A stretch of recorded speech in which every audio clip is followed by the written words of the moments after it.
Beleza, vamos falar de vocabulário agora então. Eu vou falar de sinônimos, de antônimos. Mas não é exatamente isso que eu queria destacar. Eu queria destacar num primeiro momento que os sinônimos, eles podem ser perfeitos ou não perfeitos. Os perfeitos, eu troco um pelo outro e tá tudo lindo. Morrer, falecer, após, depois, cara, é a mesma coisa. Já nos imperfeitos, a gente não vai ter um exemplo, ele não é um exato, né? Quando eu digo feliz e alegre, por exemplo, eu tenho sinônimo, mas ele não é uma troca direta. Eu preciso repensar, eu preciso ver o contexto. Isso é um sinônimo imperfeito. Legal. Desses sinônimos imperfeitos, aqui tem uma série, aí eu queria destacar a ideia da casa e do lar, né? Uma casa e um lar são sinônimos, mas não é uma troca exata, assim. Precisa de muito mais para ser um lar, né? Já nos antônimos, que é uma coisa bem mais interessante para nossa banca, a gente tem várias formas de transformar palavras em opostas, em oposição. Uma delas é usando radicais diferentes. O que são radicais? São palavras, né? Palavras diferentes. Bom, mal, ops, Jesus. Bom, mal, bonito, feio, alto, baixo. A palavra troca, não é a mesma. Eu posso só botar um prefixo de negação, como feliz, infeliz, atento, desatento, típico, atípico. O prefixo nega e por isso a oposição. Eu posso ter o próprio prefixo tendo um opositor prefixo também. Es, in, pro, re, ascender, descender. Então, a troca já se dá no próprio prefixo. Legal? É isso que eu queria te mostrar dessa primeira parte. Mas isso aqui, ó, é muito legal e eu preciso que tu fique ligado. O que são os homônimos e os parônimos? Lembra que esses homônimos, então homo é de igual, então eles são iguais. Eles têm a mesma pronúncia, mas tu precisa sublinhar isso. Mas têm significados diferentes. Tem significados diferentes. A semântica não é a mesma. A semântica é diferente. E aí eu queria que tu entendesse como isso vai se dar em questões da CESP, para a gente entender como é que vai ser. Então deixa eu ficar um pouquinho menor aqui. Tem uma transição aqui. E aí eu vou te mostrar o seguinte, ó. Eu tenho lá a palavra leve. Então, eu tenho essa apostila é leve, então é um adjetivo, e leve com você só o que foi bom. Agora tem um verbo. Então, olha a aula de morfologia aparecendo aqui, né? A pronúncia é a mesma, a escrita é a mesma, entretanto, o sentido não é o mesmo. Morro. Quando eu digo que as pessoas moram no morro e eu morro de medo, pronúncia igual, escrita igual, semântica diferente. E assim a gente tem ali uma série deles até chegar no sessão. Que a sessão ele tem a mesma pronúncia, mas ele já não tem a mesma escrita e também não tem o mesmo sentido. E ele é um clássico de concurso. Sessão da tarde, lembra que esses dois S's nos assemelham a assembleia, que também tem dois S's. Então, sessão é a sessão da tarde, a sessão de cinema é esse sessão. A sessão com C cedilha é o eleitoral. Então notem que quando a gente foi votar agora há pouco, a gente foi lá e estava lá, sessão 1, 2, 3, sessão 1, 2, 4, que eram os departamentos, né? A sessão infantil de um shopping, a sessão de alimentação de um shopping, departamento. E a gente tem o sessão com C, que é do ato de ceder. E aí também é com C e tá tudo lindo, que é quando a gente dá alguma coisa. Então a família permitiu a cessão, né? Entregou os órgãos. Uma atitude de vida aí bonito pra gente pensar também. Aí vem o traz e o traz. Eu falo do mesmo jeito, só que esse traz é do verbo trazer. Então lembra que trazer também é com Z. Então ele traz o material. Agora, o traz já é o lugar. Quando eu digo que ele não se detém olhando para trás, ou seja, lugar. Essa é a diferença, tá? São homônimos. Pronúncia igual, escritas e sentidos às vezes diferentes. Bom, mas os queridinhos, eu não tenho como não falar para vocês, são os parônimos. Lembra que parônimo é de parecido. São palavras escritas parecidas, pronúncias parecidas e sentidos diferentes, ou seja, é só parecido. Então a gente memoriza que é parônimo. Um caso: pluvial, pluvial, chuva. Fluvial, rio. Lembra que o rio flui, fluvial, tá? E a chuva pluvial, aí eu não sei o que eu vou te falar para tu memorizar isso. E o grupo do E? O grupo do E e do I é assim, ó. Tudo que é E, sai. Tudo que é I, entra. Então, imergir, afunda. Emergir, sobe. Imigrar, entra. Emigrar, sai. Eminente, nobre, para fora, ó. E, para fora. Eminente, brilha, fora. Iminente, próximo. Entendeu que a relação é sempre essa? Exportar, importar. É o grupo do E e do I. Tudo que é para I entra. Tudo que é para E sai. E aí, a gente tem lá, menos importante, infligir, infringir, infligir é transgredir e infringir é transgredir e infligir é penalizar. O juiz infligirá uma multa, ou seja, vai penalizar. Agora, ele infringiu as leis, aí ele transgrediu as leis. Vamos falar dos queridinhos aí então. Dois queridinhos top de prova: retificar, ratificar, ao encontro de encontro a princípio, em princípio. Funciona assim.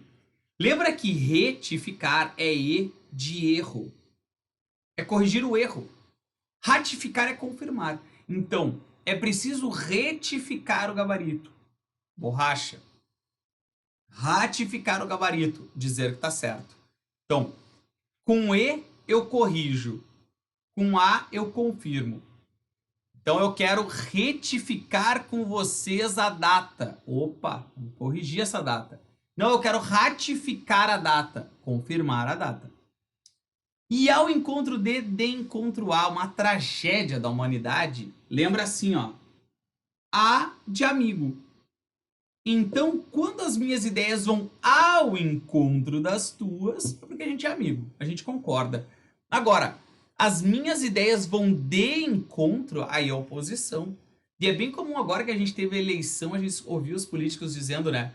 Ah, as minhas ideias vão de encontro. Isso, o que é ir de encontro? Elas são oposição. Se a gente fosse aliado, elas iriam ao encontro.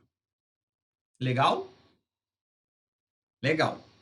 E o a princípio, em princípio, esse aqui parece que quando tu nasce, te deram um para escolher e tu sai usando ele de qualquer jeito, né? Lembra que A é a primeira letra do alfabeto. Então é primeiramente. E o em princípio é em tese. Então, acabo a matéria em princípio hoje, ou seja, em tese hoje. E a princípio vamos nos reunir, ou seja, primeiramente vamos nos reunir. Legal? O que tu vai fazer hoje?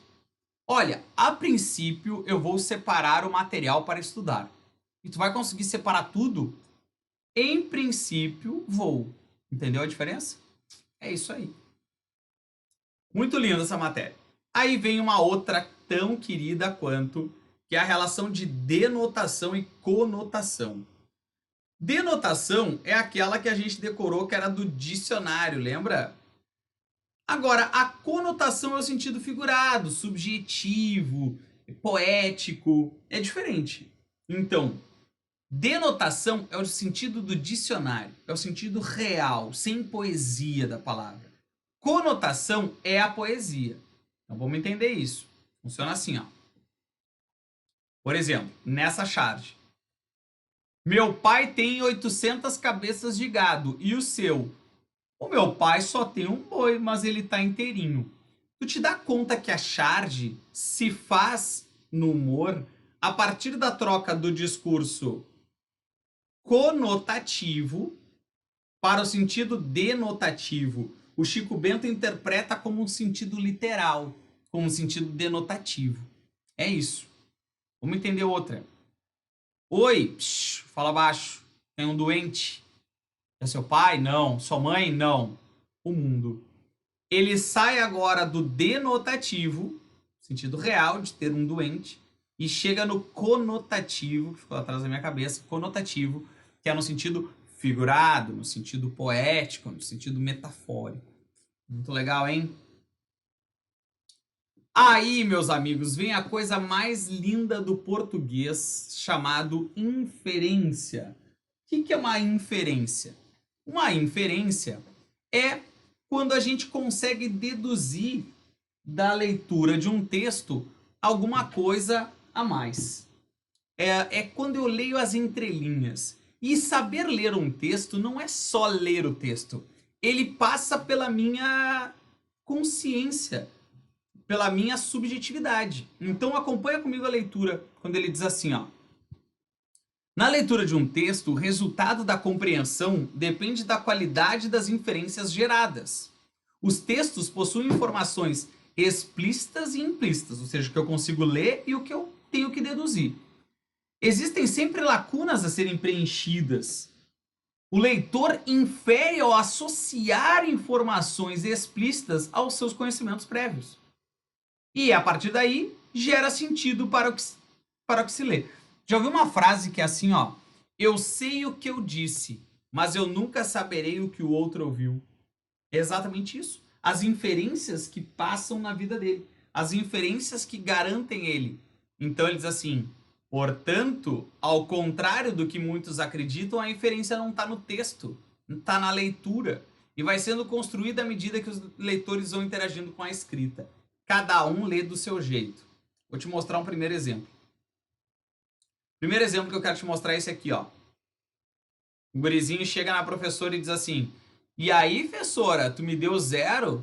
Não, só esqueci o número 1 na frente. O que a gente pode induzir? O que a gente pode deduzir nesse caso? Eu posso deduzir que a violência escolar é uma leitura. Eu posso deduzir que as crianças hoje não conseguem receber notícias ruins. Eu posso pensar que hoje os professores trabalham com medo. Eu posso pensar que não importa o que tu aprende, importa a nota que tu tira, porque ele pode não saber nada, mas ele precisa de um 10. Então a gente lê o que a gente consegue. Essa é a sacada. E daqui a pouco tu tá lendo outra coisa que eu não me dei conta. Vou te mostrar uma outra charge aqui. Ele diz assim, ó: querido, você acredita que a empregada levou as 2 toalhas que nós trouxemos de Porto Seguro? Aquelas que a gente pegou no hotel, fala sério, não se pode confiar em mais ninguém hoje em dia. Então, a gente pressupõe uma classe média, né? Tá ali o café. Vou voltar aqui. Tá ali o café, tá ali o jornal. Eles foram para Porto Seguro, fizeram parceladinho, conheceram, se divertiram, ficaram num hotel. Classe média. Só que eles também roubam, né? E aí a gente pode pensar em quanta inferência a gente pode pensar quando a gente vê, por exemplo, as pessoas querendo um Brasil melhor e não tendo uma relação coerente com esse desejo, né? Aqui uma outra também que fala assim, ó: desejo não ter que cozinhar, limpar, passar, ganhar mais dinheiro e trabalhar menos. E aí a fonte do desejo transforma em um homem. Então a gente tem, a partir do humor, uma crítica à sociedade machista ainda que a gente vive, né? Então as mulheres fazendo jornada tripla, tendo que trabalhar fora para ajudar no sustento. Hoje mais da metade dos lares são sustentados por mulheres. Então a gente tem toda uma lógica da prática que ainda não condiz com a lógica da teoria. E aí a inferência, eu deduzo a partir das minhas vivências, a partir da minha noção de mundo, do meu conhecimento. Por isso que se fala que a gente nunca para de estudar, que a gente precisa aumentar as inferências. Aqui também, ó, mais uma. Enquanto isso, na Amazônia, em 2059, lá no museu, ele diz: árvore era assim, desse jeito, Juquinha, tá vendo? Ou seja, o que eu posso deduzir? Cara, vão acabar com a Amazônia. árvore vai ser coisa de museu. É isso, certo? Essa é a lógica, a gente consegue deduzir sem estar escrito. A gente deduz sem precisar ser dito. Essa é a sacadinha da inferência. Legal? Legal. E aí a gente sai da parte do vocabulário, sai dessa coisa toda e começa então um módulozinho agora de pronomes, empregos e formas de tratamento e colocação. Antes da gente sair correndo para falar de pronome, eu preciso te mostrar uma coisa importante aqui, ó. Tudo começa assim. A gramática me diz que quando eu te chamar de você, todos os pronomes e todos os verbos devem ser do você. Só que quando eu te chamar de tu, acontece a mesma lógica. Até aí nada demais. O rolo é que o tu é um pronome reto. E o você não é reto. Ele é de tratamento. Tá, e daí? E daí que esse tu é a segunda pessoa do discurso. Eu sou a primeira, tu é a segunda. E o você, ele não é reto, mas ele rouba os caras do ele. Então ele virou um pronome de terceira pessoa. Você saiu, ele saiu. Você comprou, ele comprou. E daí? E daí que esses caras ganharam pronomes oblíquos. O tu ganhou o T. Esse T não cai na prova porque ele pode ser tanto um objeto direto quanto um objeto indireto. Ele pode ser qualquer um dos dois.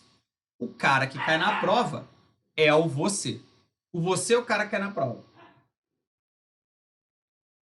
Porque ele vai ter como pronome oblíquo o e a, e ele vai ter o lê. E o que acontece? O e a são os objetos diretos. Lê é o objeto indireto. Essa é a sacada que a gente tem que estar ligado quando a gente vai começar a estudar pronomes. Porque a gente vai ter você, o, a representam os diretos e o lê os indiretos. Já o T, tanto faz. E claro que o que vai cair na tua prova são esses caras aqui. São esses caras que vão cair na tua prova. Legal? Vamos ficar ligado então, vamos entender como é que esses pronomes vão aparecer na nossa prova para começar então a primeira parte dessa matéria, que é o emprego dos pronomes, né? Então, o que eu queria te mostrar? Primeiro essa tabelinha, que os pronomes, eles são divididos em retos e oblíquos. Os retos são aqueles que na função sintática a gente desempenha a função de sujeito. Então os retos são os que conjugam os verbos, né? Eu, tu, ele, nós, vós, eles. São os caras que conjugam o verbo. Já os oblíquos são aqueles que servem de complemento. O que é um complemento? É um objeto direto e um objeto indireto. Isso é um complemento. Então, nós vamos ter me, mim, comigo, te, ti, contigo, se, si, consigo. Esses caras vão ser os complementos. Vão ser os caras que representam os objetos diretos e indiretos associados aos verbos.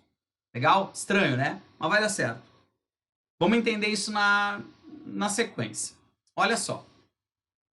Aqui as formas de tratamento que eu preciso que tu entenda. Eu tenho os pronomes o, a e o lê. Vamos destacar já de cara esses loucos aqui. Esses caras são muito foda. Por quê? Porque a gente acabou de ver que o e a são os diretos. E o lê é o indireto. Certo? O e a direto, lê indireto. Então, olha a frase. A Casa do Concurseiro enviou a apostila aos alunos nesta semana. E aí eu pergunto, quem é que enviou a Casa do Concurseiro? A Casa do Concurseiro é o sujeito da minha frase. E ela enviou o quê? A apostila. A apostila é meu objeto direto. A quem? Aos alunos. O meu objeto indireto. E o nesta semana me dá uma ideia de lugar. É o adjunto adverbial. Então, o rolo fica agora por conta de, tá, beleza. E se eu quiser trocar esses substantivos por pronomes, como que eu escreveria isso? A gente escreveria assim, ó.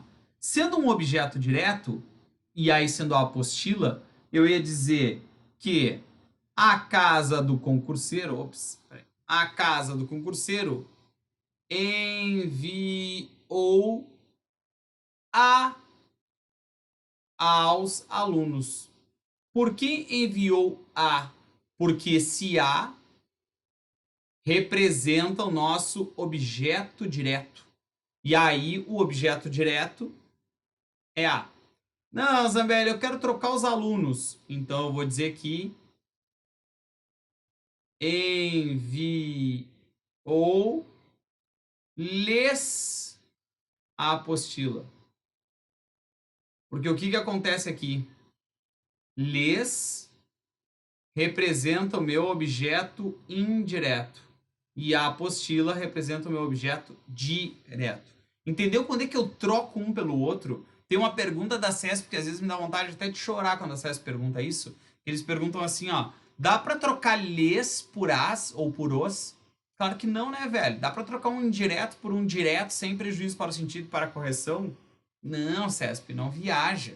Não dá pra fazer essa troca. Então, isso é um problema que a gente tem. Legal. Agora, olha o que acontece nessas outras detalhes agora, que o objeto direto vai dar uma complicadinha. Ele diz assim, ó, beleza, meu, usa o e a para representar, para representar os objetos diretos. Mas, quando o verbo termina em RSZ, nós vamos cortar a letra, de novo, RSZ, deixa eu fazer mais fininho. Nós vamos cortar a letra e transformar em lo, lá, los e las. Lo, lá, los e las.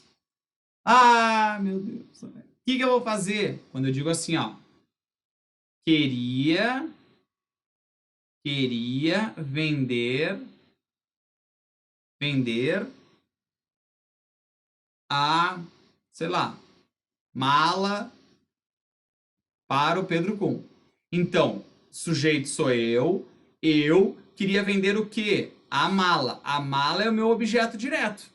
Mas quando eu fui trocar, eu olhei e vi que o verbo era vender. E o verbo terminava em R. Corta e aí transforma em vendê-la. É assim que a gente usa. Esse lá não é soma de duas coisas, é só uma adaptação do pronome a. Então, como o meu verbo fica uma oxítona terminada em e, oxítonas terminadas em e são acentuadas. E aí as somadas ao nosso pronome vendê-la. É isso aí. Entendeu a treta? Agora, se meu verbo terminar, não desiste, não larga esse computador ainda. Olha aqui. Se eu tiver objetos diretos na letra C, e agora o meu verbo terminar nessas três aqui, ó, M, ão, oin, eu não corto nada e coloco no, na, nos e nas. Exemplo, André Vieira e Pedro Kuhn enviaram as malas aos alunos, as apostilas. Então, o meu verbo pediu um objeto direto, ele termina em M e esse objeto direto vai ficar no formato nas. Legal? Qual é o detalhe disso, né? O detalhe disso é que a adaptação do meu verbo ao pronome funciona de uma forma assim, para a gente não esquecer. A gente vai ficar nervoso, a gente não vai lembrar às vezes. Então a gente lembra assim, ó. Essa aula está saindo de qual estado do país? Qual estado saiu essa aula? Rio Grande do Sul. Quando vocês passarem, qual é o professor que vocês vão pensar? Caraca, eu vou mandar o primeiro salário mais uma tapioca, um açaí lá para o sul. Para quem? Rio Grande do Sul e Zambelli. Corta a letra e coloca lo e lá. Rio Grande do Sul e Zambelli. Lo, lá. Agora, M mais ão forma qual palavra? Mão. E qual é o plural de mão? Mãos, não tem nada a ver com oin, mas a gente não esquece. Legal? Mão e oin são as terminações que viram no, na, nos e nas. Esse é o detalhe que eu queria te apresentar. Quando que eu utilizo pronomes oblíquos, o, a e lhe? Legal? Agora, olha só essa frase. Quando eu digo assim, ó, fiz o tema. Beleza. Fiz o quê? O tema. Objeto direto. Aí tu pensa, é um objeto direto? Então eu posso botar um pronome. E aí olha para o verbo. E aí tu pensa, o verbo terminou em Rio Grande do Sul e Zambelli. E aí tu vai dizer a frase filo. Fica horrível, né? E aí fez o tema filo. Ninguém fala isso.